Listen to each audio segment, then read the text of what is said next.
all, welcome to Shankar IAS Academy's daily newspaper analysis. I am Moniha Ravishankar from Civilspedia, who is presenting today's newspapers analysis. Without any delay, let's get into today's list of articles. Look at this list of articles. The first article, which is taken from the Hindu newspaper, which talks about India, Middle East, Europe economic corridor. In this article, Greece is supportive to India towards India, Middle East, European economical corridor for the trade purpose. In this article, we are going to see in detail about India, Middle East, European economic corridor from prelims point of view. Look at this second article, which is taken from the Live Mint, which talks about liquidity support is priority.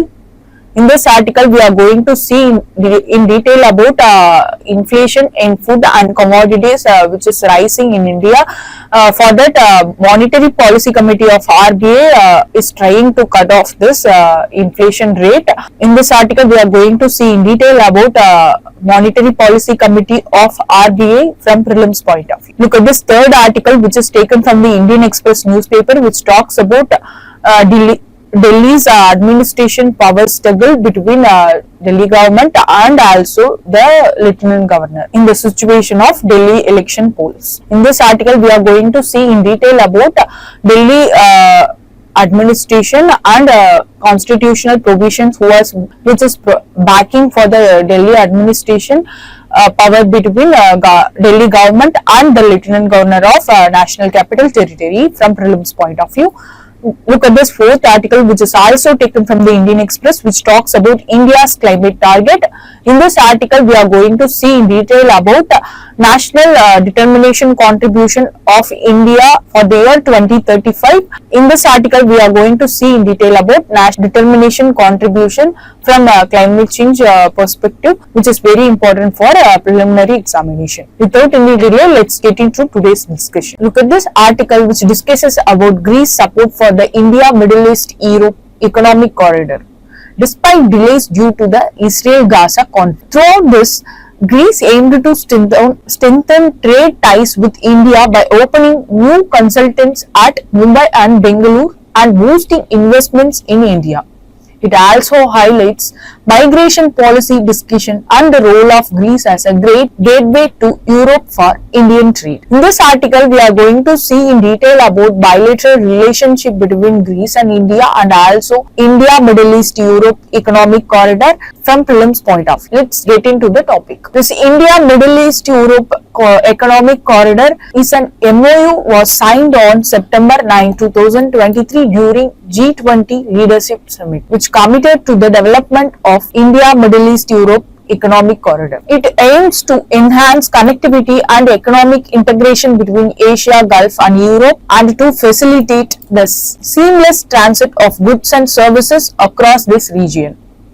And also it promotes economic development through improved infrastructure and trade routes between Greece and India. From this, India see Greece as a gateway to Europe trade. Now let's see the roadmap of India, Middle East, Europe economic corridor. Look at this map. This map clearly demonstrates that from Greece to India, it was an economic trade area which crosses across the countries like Israel, Saudi Arabia, UAE, Gujarat and the Mumbai port of India. There are the major ports involved in this are Mundra port and also the Mumbai port.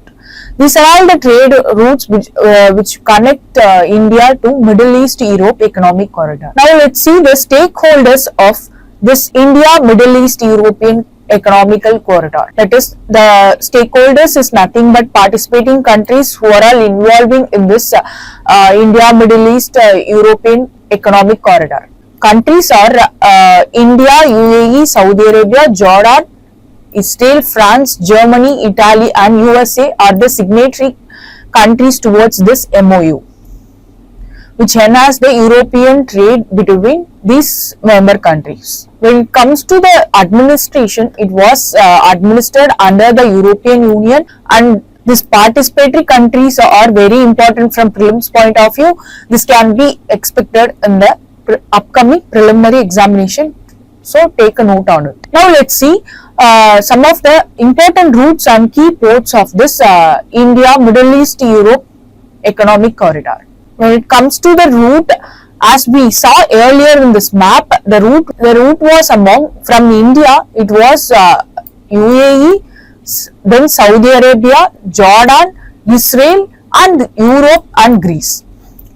When it comes to the important ports, the first one is Mudra Port, which is located in Gujarat, and Kandla Port, which is also located in Gujarat, Jawaharlal Nehru Port, that is located in Mumbai in the state of Maharashtra. Apart from the major ports, these are also the important ports which are involved in this India, Middle East, Europe economic corridor. That is, now let's see the important features and corridor structures about this economic corridor.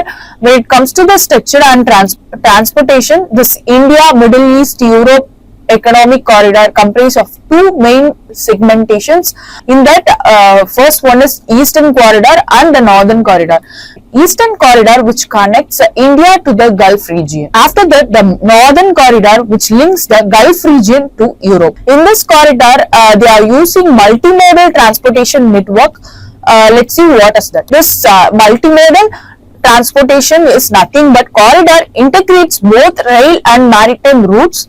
This also combination of enhancing efficiency in trade, logistic, and also reducing transit time and cost, which will be very helpful in the developed nations and also developing nations to access Europe for the trade purpose. Now let's see some of the digital and energy connectivity towards this economic corridor. When it comes to the digital and energy connectivity, India, Middle East, Europe economic corridor plans to incorporate digital infrastructure such as telecommunication cables, fiber optic cables, which will improve the digital connectivity between these regions. The next one is the economic infrastructure.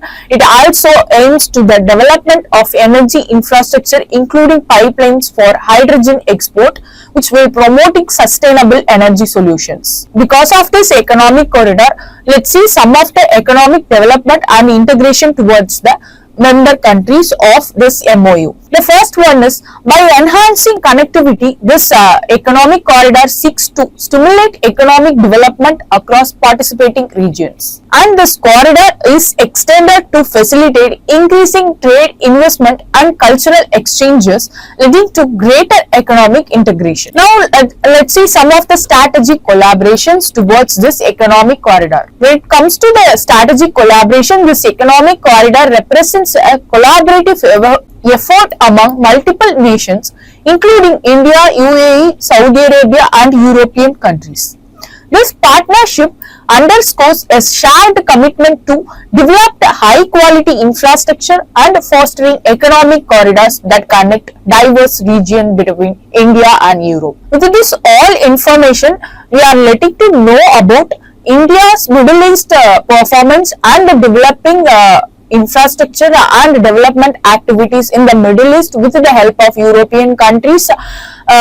With this information, try to solve a prelims question. Look at this question. Consider the following statement regarding India, Middle East, Europe economic corridor. Statement 1. This corridor is an initiative aimed to enhancing trade connectivity between India, the Middle East, and Europe. The second statement is, the corridor includes a combination of rail and maritime transport networks. And the third statement is, it is a part of China's Belt and Road Initiative. Which of the statement given above is or are correct? Option A 1 and 2 only, option B 2 and 3 only, option C 1 and 3 only, option D 1, 2 and 3. The correct answer is option A 1 and 2 only. Because this initiative, this economic corridor is not a part of a China's Belt and Road Initiative. It is completely about India, Middle East and the European nations. It will not include China anywhere. With this, I hope you are all clear about this topic. Let's move on to next article. Look at this article. This discusses about RBI faces a dilemma in the upcoming monetary policy committee meeting between maintaining rates or cutting them or amid high inflation driven by food and commodity prices. With a 1.5 trillion liquidity deficit and foreign investor outflows, the central government prioritized liquidity support through open market operation and forex interventions. While a rate cut is possible, the RBI is expected to take conscious approach which balancing growth and inflation control in India. Now let's see in detail about Monetary Policy Committee from prelims point of view.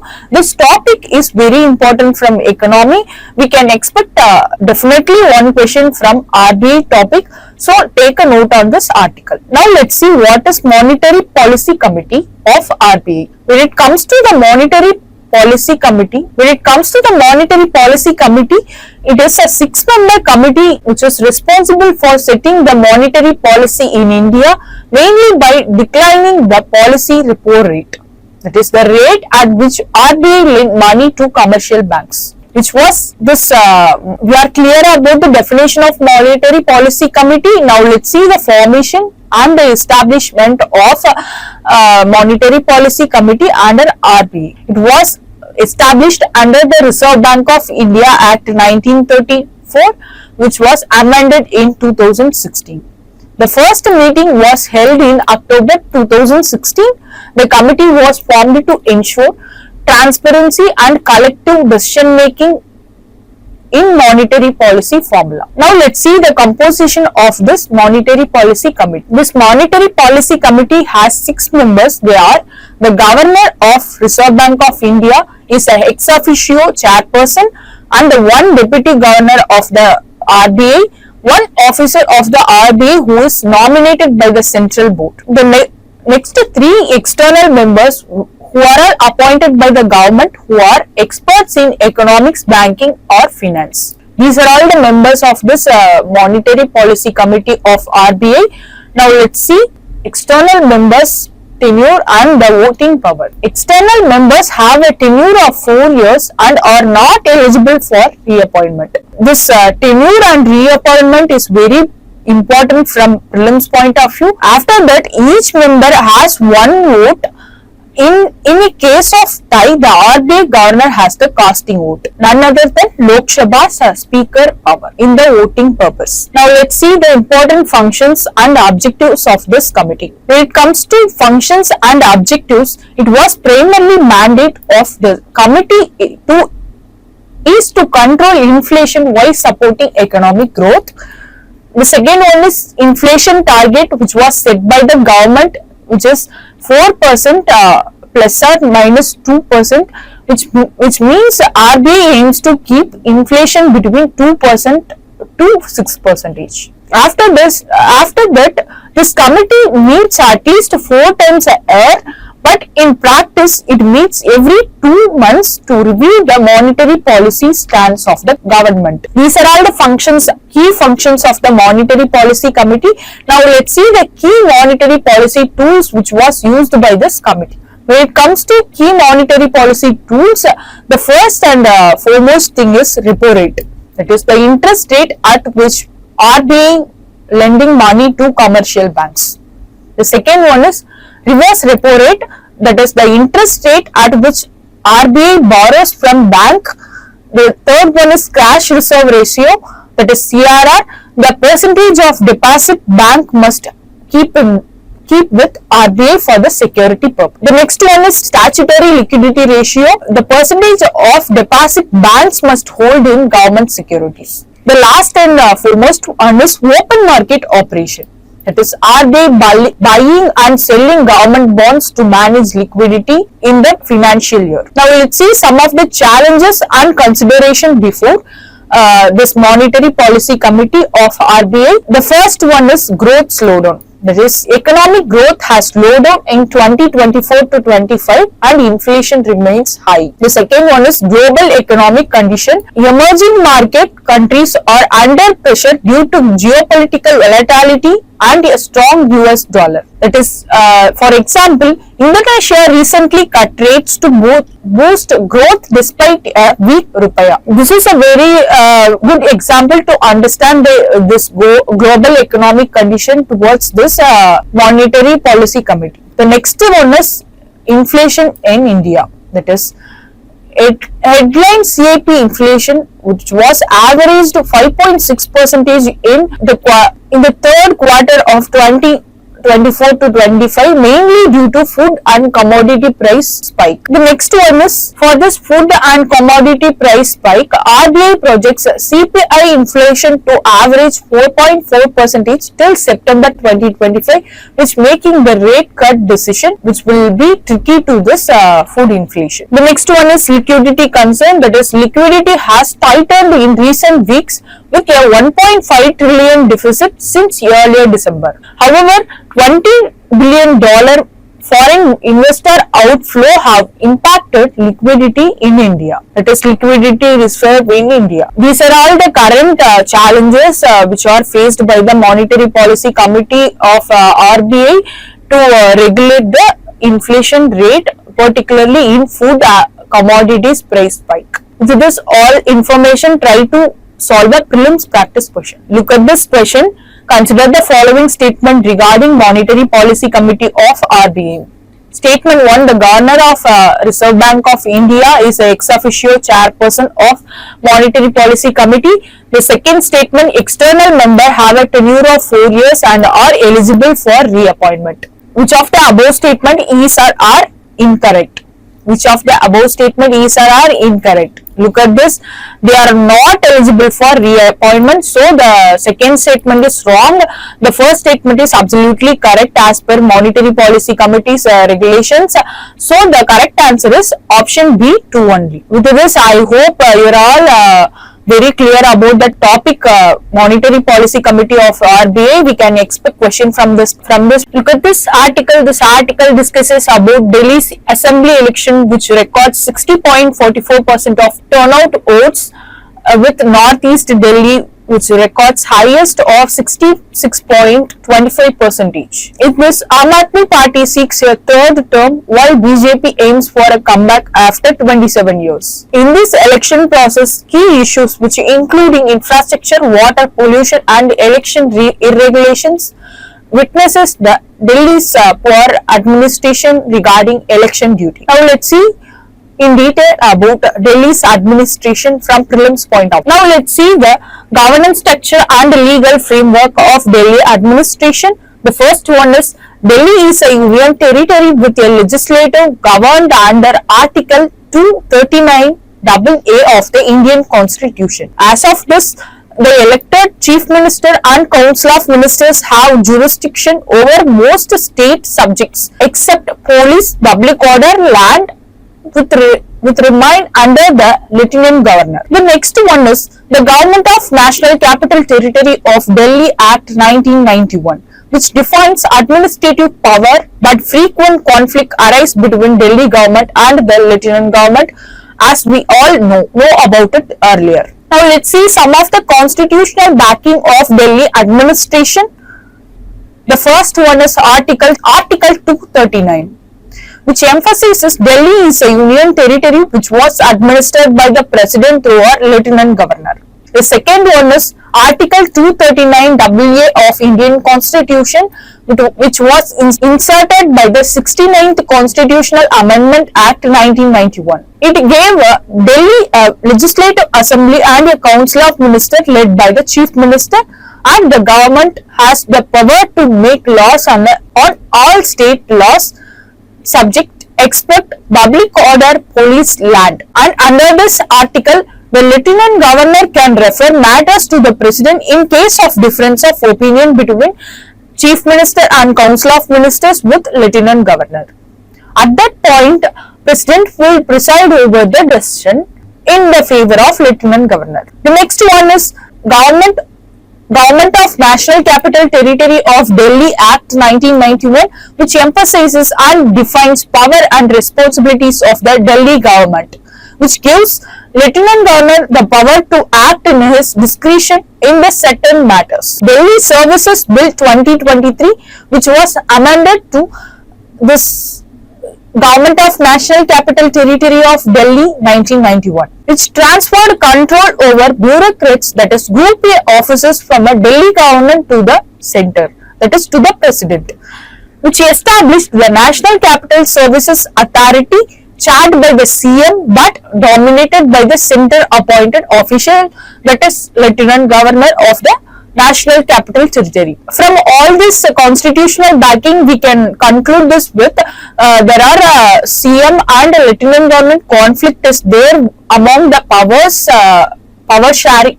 Among the power sharing, let's see in detail about it. That is power struggle between Delhi government versus Lieutenant Governor of National Capital of Delhi. The first one, in 2018, Supreme Court judgment ruled that Lieutenant Government must act on the aid and advice of the elected government but left some discretionary powers which was unresolved. Under the Delhi Services Bill 2023 further reduces the Delhi government's control over administration services, leading to governance conflict, and after that limited police power. That is, Delhi police function under the Union Ministry of Home Affairs, not the state government, which affects law enforcement and accountability among the Delhi government.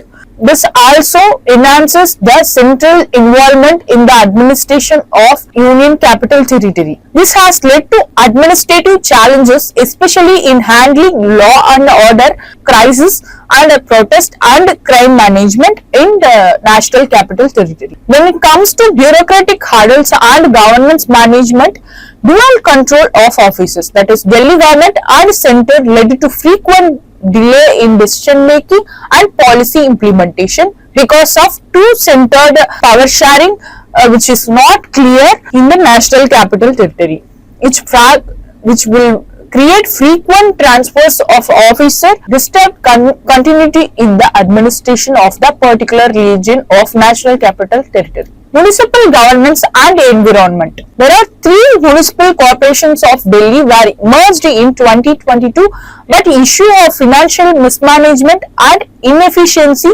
persist in this decision. And also coordination problem between Delhi government and the Municipal Corporation of Delhi in waste management, pollution control and infrastructure projects. When it comes to environmental and pollution concern, winter air pollution crisis, that is due to the stubble burning, vehicular emission and industrial activities.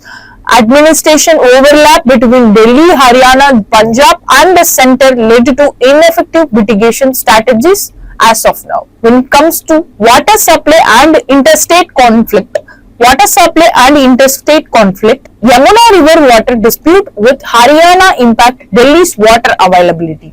The second one is dependence on external states for water led to supply shortages and water pollution issues in National Capital. When it comes to healthcare and public services, Delhi health model is strong on paper, but implementation suffers due to fund allocation issue and bureaucratic delays. And also education reforms have improved infrastructure, but teachers recruitment and quality of education remains challenging in National Capital. Now let's see some of the potential solution towards this power conflict between Delhi government and the Lieutenant Governor of National Capital Territory. When it comes to potential solutions, the first one is clarity in administration jurisdiction to avoid state-center conflict in this National Capital region, and the better coordination between agencies, Delhi government, centre and Lieutenant Governor, and also the Municipal Corporation of Delhi. Coordination is very important. When it comes to judicial and legislative reforms to clearly define Delhi's governance structure, there should be the improved financial autonomy for municipal bodies for the effective implementation of waste management and to control air pollution in National Capital Territory. These are all the potential solutions towards the government and Lieutenant Governor's power struggle. With this all information, try to solve a prelims question. Look at this question. In the landmark Government of National Capital Territory versus Union of India 2018 case, the Supreme Court ruled that the Lieutenant Governor of India has absolute executive power. The Delhi Legislative Assembly has power over police and public order.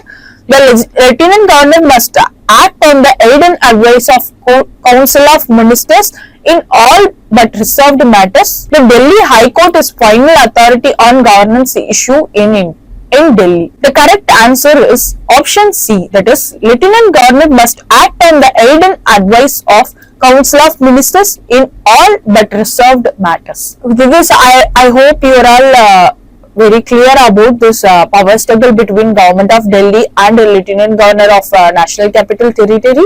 This topic is also very important from prelims and mains perspective. With this, let's move on to next article. Look at this article. This article highlights India likely delay in submitting its updated national determined contribution for 2023 under the Paris Agreement towards climate change action of India. In this article, we are going to see in detail about national determined contribution and also India's climate action plan from prelims point of view. Let's see one by one. First, let's see what is India's climate action plan. When it comes to India's national action plan, it will denotes with the national determined sustainable contributions towards Paris Agreement. Now let's see what is that. National determined contribution or climate action plans submitted by countries under the Paris Agreement.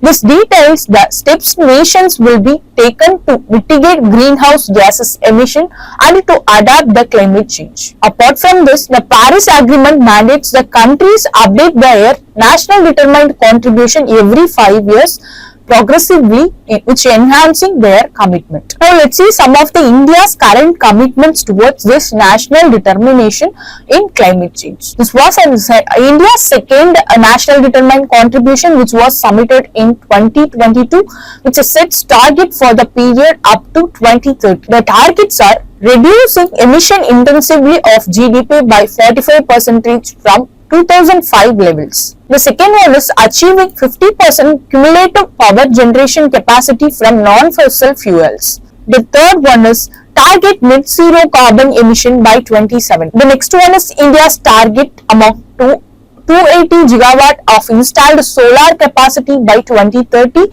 as part of its renewable energy expansion. The next one is scaling up of electrical vehicles with a target of 30% electric vehicle penetration in the private vehicle segments and also 40% for buses and 80% for 2 and 3 wheelers by 2030.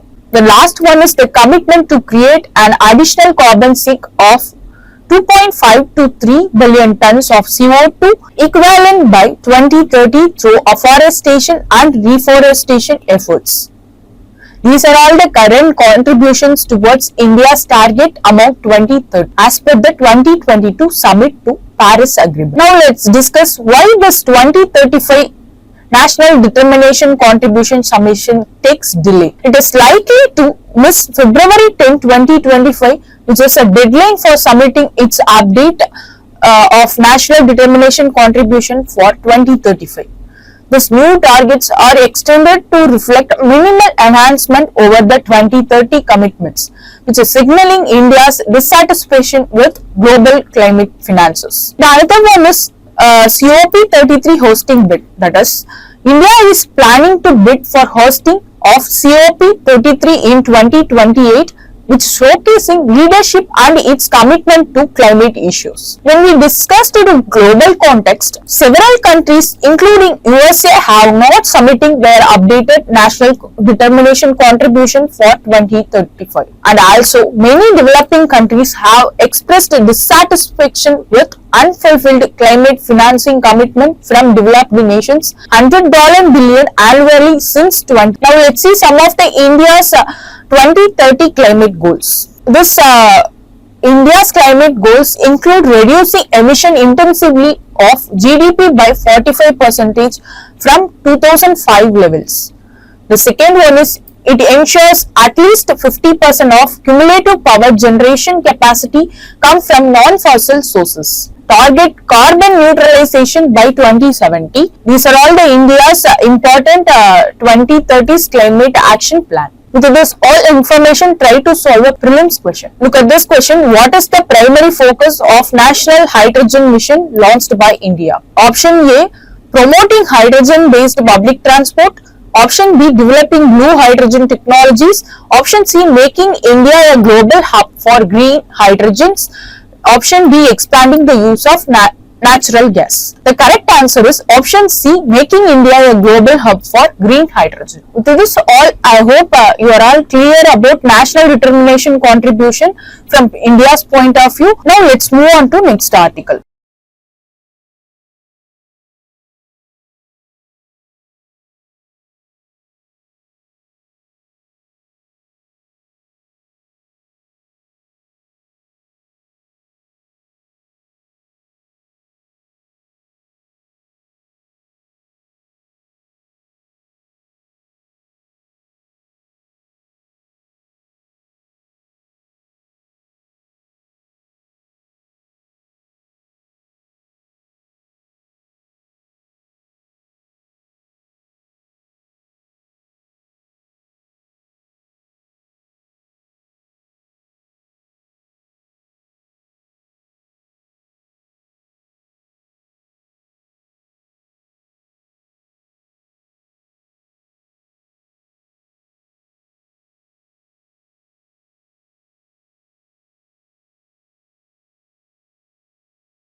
Coming to the conclusion, if you like this video, hit like, do comment your valuable feedbacks, share it to your friends and family. At the end, don't forget to subscribe this channel. Thank you for listening. Have a nice day.